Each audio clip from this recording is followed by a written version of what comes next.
उनके लेखन ने 20वीं शताब्दी के महान क्रांतिकारी आंदोलनों को प्रेरित किया और जोसेफ स्टालिन और माओ त्से तुंग जैसे लोगों के तानाशाही उदय का नेतृत्व किया। उन्होंने दूसरों को सुर्खियों में लाने के लिए गरीबी और गुमनामी की सामग्री का जीवन जिया और इस बात से अवगत थे कि उनके विचारों को इस दौरान साकार नहीं किया जाएगा। उनके जीवन काल में हम उन्हें सांप्रदायिकता के जनक के रूप में याद करते हैं। फिर भी सोवियत संघ और चीन में प्रचलित संस्करण उनकी कल्पना से बहुत कम समानता रखता है। हमने कार्ल मार्क्स नाम के व्यक्ति की खोज की। कार्ल मार्क्स का जन्म 5 मई 1818 को ऐतिहासिक जर्मन शहर में हुआ था। ट्रायर उनका एक उच्च मध्यम वर्गीय परिवार था।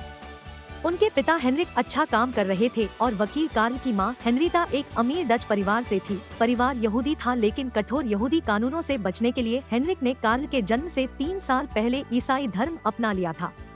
यहूदियों पर थोपा जा रहा कार्ल 9 बच्चों में से तीसरा था। वह सबसे बड़ा बेटा बन गया जब उसके भाई मोरित्स की 1991 में मृत्यु हो गई। युवा कार्ल एक जीवंत बच्चा था जो मुसीबत में फंसने का खतरा था। वह अपने पिता द्वारा घर पर स्कूली शिक्षा प्राप्त कर रहा था।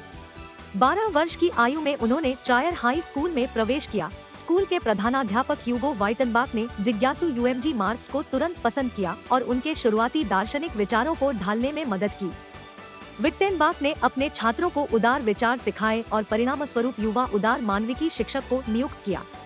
स्कूल ने 1832 में खतरनाक विचारधाराओं के प्रवर्तक के रूप में प्रतिष्ठा विकसित की। विट्टेनबाक को अधिकारियों द्वारा निगरानी में बदल दिया गया और स्कूल में विध्वंसक सामग्री की खोज की गई।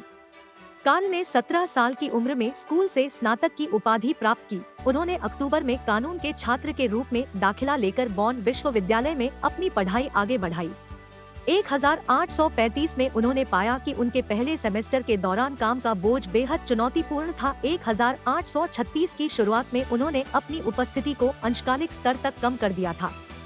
उन्होंने ज्यादातर रातें स्थानीय स्तर पर बिताई और अक्सर हैंगओवर के साथ अगले दिन जागते थे। इससे फोकस की मात्रा सीमित हो जाती थी। वह अपनी पढ़ाई पर ध्यान दे सका और एक अवसर पर उसे सार्वजनिक रूप से नशा करने के आरोप में गिरफ्तार कर लिया गया। बॉन विश्वविद्यालय में अपने प्रयासों को 1 वर्ष तक बर्बाद करने के बाद मार्क्स के पिता ने निराश होकर अपने मनमौजी बेटे को बर्लिन विश्वविद्यालय में स्थानांतरित कर दिया और बर्लिन विश्वविद्यालय में अपने स्थानांतरण से पहले गर्मियों में उसे अपनी शिक्षा के बारे में गंभीर होने का आदेश दिया। कार्ल ट्रायर में घर लौट आए। उन्होंने जेनी वैन वेस्टफेलन नाम की एक युवा महिला के साथ रोमांस शुरू किया जिसे वह बचपन से जानते थे। अक्टूबर में विश्वविद्यालय जाने से पहले कार्ल ने प्रस्ताव रखा और दोनों की सगाई हो गई। बर्लिन विश्वविद्यालय में जाने से मार्क्स को अपनी पढ़ाई के बारे में गंभीर होने के लिए प्रोत्साहित करने का उद्देश्य पूरा हुआ।